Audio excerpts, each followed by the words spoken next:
Assalamualaikum warahmatullahi wabarakatuh.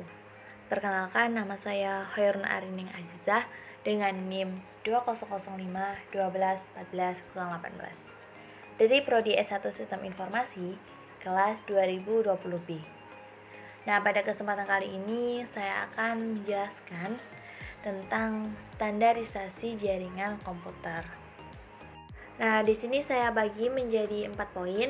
Yang pertama ada pengertian standarisasi, kedua ada model USI, dan yang ketiga ada TCP or IP dan UDP, dan yang terakhir ada network protokol dan port. Pengertian standarisasi jaringan. Standarisasi jaringan adalah sebuah protokol yang telah disepakati oleh industri jaringan dan telah disahkan oleh suatu organisasi. Standarisasi ini merupakan sebuah aturan main atau protokol yang digunakan agar semua pekerjaan dapat berjalan dengan baik serta untuk menjamin interoperabilitas antar perangkat keras dan perangkat lunak yang digunakan. Pengertian dan tujuan OSI. OSI atau Open System Interconnection adalah model referensi dalam bentuk konseptual. OSI layer adalah sebuah konsep yang memungkinkan pertukaran informasi terjadi antara berbagai jenis sistem komunikasi komputer dengan menggunakan protokol standar. Tujuan utama penggunaan model OSI ini adalah untuk membantu desainer jaringan dalam memahami fungsi-fungsi dari tiap-tiap layer yang berhubungan dengan aliran komunikasi data, termasuk jenis-jenis protokol, jaringan, dan metode transmisi. Dua grup. Yang pertama ada upper layer dan lower layer. Upper layer berfokus pada aplikasi pengguna dan bagaimana file direpresentasikan di dalam komputer. Untuk network engineer, bagian utama yang menjadi perhatiannya adalah pada lower layer. Lower layer adalah intisari komunikasi data melalui jaringan aktual. Layer dalam OS ini dibagi menjadi 7. Yang pertama ada physical layer, yang berfungsi untuk mendefinisikan media transmisi jaringan, metode persinyalan, sinkronisasi bit, arsitektur jaringan, topologi jaringan, dan pengkabelan. Selain itu, level ini juga mendefinisikan bagaimana Network Interface Card atau NIC dapat berinteraksi dengan media kabel atau radio. Protokol dalam lapisan ini tidak mempunyai protokol yang spesifik, jadi bertanggung jawab atas proses data menjadi bit dan mentransfernya melalui media seperti kabel dan menjaga koneksi fisik antar sistem. Pada layar ini hanya mengirimkan bit-bit data. Yang kedua ada data link layer, yang berfungsi untuk menentukan bagaimana bit-bit data dikelompokkan menjadi format yang disebut sebagai frame. Selain itu, pada level ini terjadi koreksi kesalahpahaman, flow control, pengalamatan perangkat keras, dan menentukan bagaimana perangkat-perangkat jaringan seperti hub, bridger, repeater, dan switch layer 2 beroperasi. Protokol lapisan ini ada dua, yaitu PPP dan SLIP. Ketiga ada network layer, yang berfungsi untuk mendefinisikan alamat-alamat IP, membuat header untuk paket-paket, dan kemudian melakukan routing melalui internetworking dengan menggunakan router dan switch layer. Protokol dalam lapisan ini ada 5, ada IP, ada ARP, ada RARP, ada ICMP, ada IGMP. Yang keempat ada transport layer, yang berfungsi untuk memecah data ke dalam paket-paket serta memberikan urut nomor ke paket-paket tersebut sehingga dapat disusun kembali pada sisi tujuan setelah diterima. Protokol dalam lapisan ini ada 2, yaitu TCP dan UDP. Yang kelima ada session layer, yang berfungsi untuk mendefinisikan bagaimana koneksi dapat dibuat, dipelihara, ataupun dihancurkan. Selain itu, di level ini juga dilakukan solusi nama. Protokol yang berada dalam pesan ini ada 6, yaitu ada NetBIOS, ada NetBEUI, ada ADSP, ada PAP, ada SPDU, dan yang terakhir ada RCP. Keenam ada Presentation Layer yang berfungsi untuk mentranslasikan data yang akan ditransmisikan oleh aplikasi ke dalam format yang dapat ditransmisikan melalui jaringan. Protokol yang berada dalam level ini ada 3, yaitu Telnet, SNTP, dan SNMP. Layer terakhir yaitu Application Layer yang berfungsi untuk lingkup di mana aplikasi jaringan berkomunikasi dengan layanan jaringan, menyediakan jasa untuk aplikasi pengguna. Layer ini bertanggung jawab atas pertukaran informasi antar program seperti email dan server yang lain. Protokol dalam lapisan ini ada banyak loh, ada 9, ada HTTP, ada FTP, NFC, DNS, POP3, MIME, ada SMB, ada NNTP, yang terakhir ada DHCP.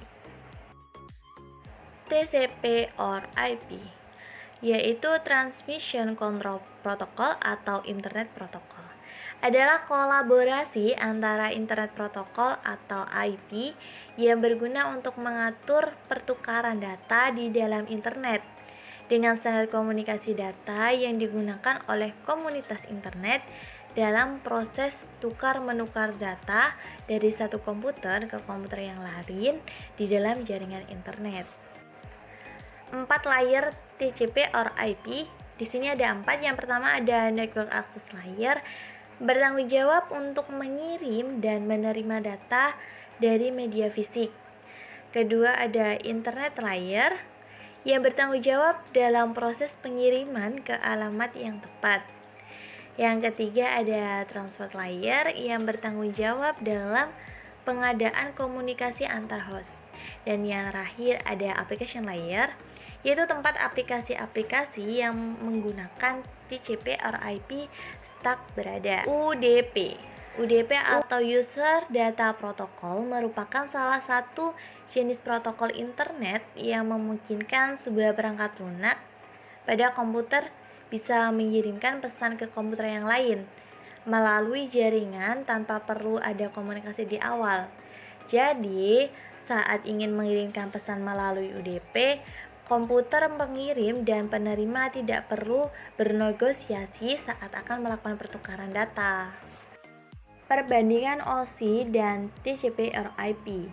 Jadi di sini ada OSI layer, terdapat application layer, presentation layer, dan session layer. Sedangkan di TCP or IP hanya ada application layer. OSI layer ada transport layer, dan di TCP or IP ini juga sama, ada transport layer, ada network layer, akan tetapi di TCP hanya ada internet layer. OSI layer, data link layer, physical layer, sedangkan di TCP or IP hanya ada network access layer. Perbandingan TCP or IP dan UDP. Di sini ada tiga jenis yang membedakan. Ada protokol. Jadi TCP di sini mempunyai karakteristik sebagai protokol yang berorientasi koneksi. Sedangkan di UDP karakteristiknya tidak berbasis koneksi. Dan di sini ada port yang digunakan dalam transport layer menggunakan 16 bit integer dengan satu sama lain harus berbeda atau unik. Sedangkan di UDP, port dalam UDP menggunakan 16 bit integer. Port yang bisa digunakan antara 1 sampai 65535. Dan yang terakhir ada komunikasi. TCP memungkinkan sekumpulan komputer untuk berkomunikasi dan bertukar data di dalam satu jaringan. Sedangkan di UDP kurang andal dalam berkomunikasi tanpa koneksi antara host dalam jaringan dengan menggunakan TCP or IP. Nah, di sini ada network protocol. Yang pertama ada Serial Line Internet Protocol atau SLIP yaitu protokol yang memungkinkan pemindahan data IP melalui saluran telepon. Yang kedua ada Simple My Transfer Protocol, yaitu protokol yang umum digunakan untuk pengiriman email. Yang ketiga ada Hypertext Transfer Protocol, yaitu protokol yang digunakan oleh WWW. Yang keempat ada Telecommunication Network, yaitu protokol jaringan yang digunakan di koneksi internet atau Local Area Network atau biasa disebut LAN. Ada File Transfer Protocol, yaitu protokol internet yang berjalan di dalam lapisan aplikasi yang merupakan standar untuk pentransferan file komputer. Ada Lightweight Directory Access Protocol, yaitu protokol perangkat lunak untuk memungkinkan semua orang mencari resource organisasi. Ada Secure Socket Layer, yaitu protokol jaringan yang paling banyak digunakan untuk enkripsi. Ada Simple Network Monitoring Protocol, yaitu protokol yang digunakan untuk monitoring device di jaringan. Ada juga Secure Health, yaitu protokol jaringan yang memungkinkan pertukaran data secara aman antara dua komputer. Contohnya SS User at IP Server. Ada Post Office Protocol version 3, yaitu protokol yang digunakan untuk mengambil email dari email server. Internet Access Protocol, yaitu protokol standar untuk mengakses atau mengambil email server, mencari pesan email tertentu, bahkan menghapus pesan email yang ada. Ada Internet Control Message Protocol, yaitu utamanya digunakan oleh sistem operasi komputer jaringan untuk mengirim pesan kesalahan yang menyatakan, contohnya, bahwa komputer tujuan tidak bisa dijangkau. Ada Point-to-Point Protocol, yaitu protokol enkripsi paket jaringan yang banyak digunakan pada WAN atau Wide Area Network. Ada Domain Name System DNS, yaitu Distributed Database System yang digunakan untuk pencarian nama komputer. Dan yang terakhir ada HTTPS, yaitu protokol komunikasi dari WWW. Yang terakhir ada port. Di sini dibagi menjadi dua bagian. Yang pertama ada Reservoir Port, yaitu range 0 sampai 1023 yang merupakan port standar atau port umum yang sudah ditetapkan oleh IANA, hanya dapat diakses oleh sistem account atau root account. Di sini terdapat gambarnya juga. Yang kedua ada register port, yaitu range 1024 sampai 49151 dapat diakses oleh program dengan program aplikasi yang digunakan oleh user account biasa. Nah, di sini juga terdapat gambarnya. Sekian dari saya, kurang lebihnya saya mohon maaf yang sebesar-besarnya.